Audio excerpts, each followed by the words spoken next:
Si elle est bien vivante, elle s'avère aussi incontrôlable. Ce qui réduit le choix en la matière à peau de chagrin. Il reste la Seat Leon Cupra quelque chose et celle-ci, la Honda Civic Type R.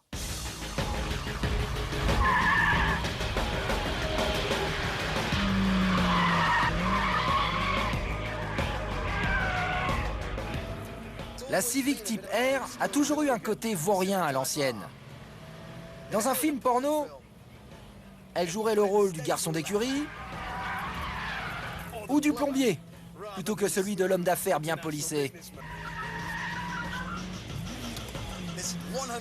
Elle développe 197 chevaux qui adorent être sollicités. Passé les 6000 tours minutes, elle se déchaîne. Elle ne rechigne jamais. Elle en redemande. Regardez-moi cette disposition. Le levier de vitesse est juste à côté du volant. On se croirait dans une voiture de tourisme. Elle répond au doigt et à l'œil. Et elle a la gueule de l'emploi. Belle et sans grâce comme elle doit l'être. Et dans la foulée, sa direction et sa tenue de route ont été améliorées.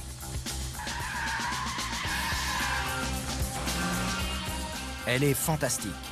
Et tout bien considéré, même sans la pénurie actuelle dans sa catégorie, elle les battrait toutes à plat de couture.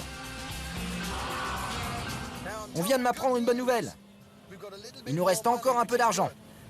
Ce qui signifie qu'on a pu filmer ce qui va suivre.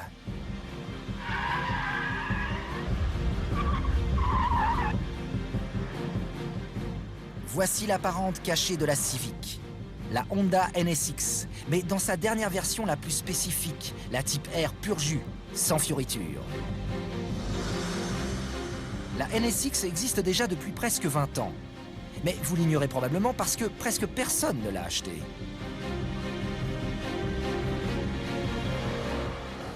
La NSX d'origine a toujours été présentée comme une supercar facile à conduire.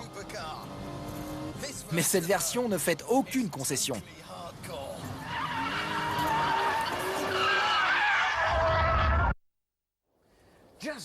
Tout comme la BMW M3 CSL, que Jérémy a piloté sur l'île de Man, cette voiture a été religieusement débarrassée de tout excès de poids. Le capot est donc en fibre de carbone, tout comme le coffre et l'aileron. Et la vitre de séparation entre le moteur et l'habitacle est constituée d'un verre plus léger et fin. Il y a aussi les sièges. Ils sont allégés grâce à la fibre de carbone et il y a ceci, le manchon du levier de vitesse. À l'origine en cuir, il a été remplacé par une maille légère afin d'économiser 10 grammes.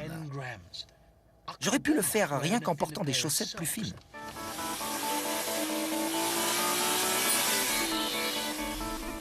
Passé au rayon X, on s'aperçoit que ses freins sont plus puissants, sa suspension plus affûtée et son moteur optimisé pour développer environ 300 chevaux. On a même perfectionné son aérodynamisme pour la rendre plus stable, quitte à frôler le ridicule. Et grâce à ce bouton, on peut même escamoter à moitié l'antenne, ce qui apparemment améliore son aérodynamisme. Sans rire!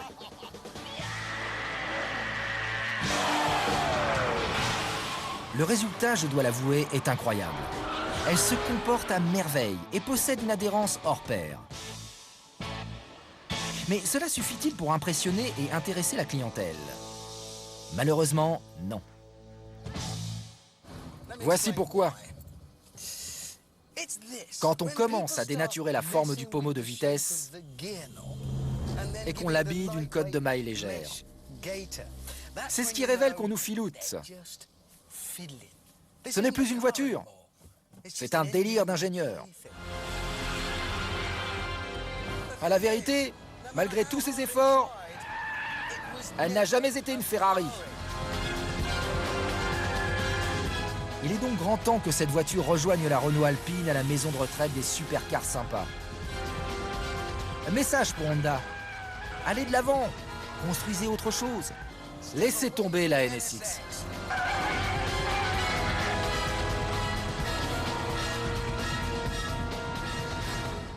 J'ai vu une NSX l'autre jour. Non, Si, pourtant elle s'est peu vendue. c'est vrai. L'année dernière, qui a été une année de vente exceptionnelle, ils en ont vendu 23. 23, c'est une bonne année. Celle que j'ai vue roulait sur la voie de dépassement sur l'autoroute. Je suis arrivé et elle s'est rabattue pour me laisser la doubler. Puis soudain, son conducteur a changé d'avis. Il est subitement revenu sur ma voie. Je n'avais jamais vu une voiture aussi près de mon pare-choc avant. Super. Je me suis alors porté à sa hauteur et j'ai exprimé mon Mécontentement. mécontentement. Le terme me convient, au conducteur de la NSX. Et qui je vois? Rowan Atkinson, Mr. Bean. Bien. Est-ce qu'il t'a juste fait un signe à sa manière décalée ou il t'est rentré dedans? Non, il a fait ce truc de mec au volant, tu vois. Tandis que je roulais à ses côtés, il conduisait comme s'il portait des œillères invisibles. Je ne vois pas cette énorme Mercedes conduite par un homme furieux contre moi. Et j'espère qu'une sortie va apparaître bientôt de façon qu'il disparaisse et que je n'entende plus non plus son klaxon. Je vois exactement ce que tu veux dire. Mais on ne va pas s'éterniser là-dessus. Sinon, ils vont en profiter pour la ringardiser encore plus. Rendons-nous plutôt sur notre circuit pour que le Stig la teste. Le voilà parti. La piste est vraiment humide. On peut voir la NSX se tortiller et glisser en direction du premier virage. Il est déjà en travers, et pas qu'un peu. Superbe. Le Stig s'éclate au son de la musique d'une pub pour des pâtes italiennes. Et il sort très décalé de Chicago, en direction du Hammerhead.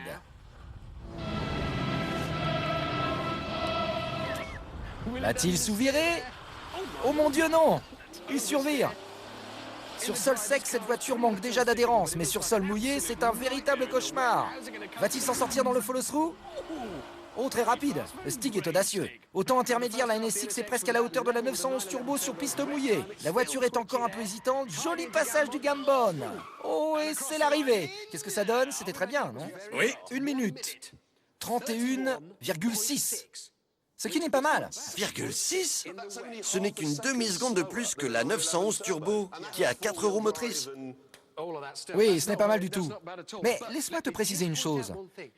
C'est la version allégée et plus rapide pour circuit d'une voiture à propulsion. Un peu comme celle-ci, la 911 GT. Et regarde la différence. 4 secondes. On l'avait trouvée vraiment bonne. C'est pourquoi on aime tant la 911 GT3. Absolument. Elle est phénoménale.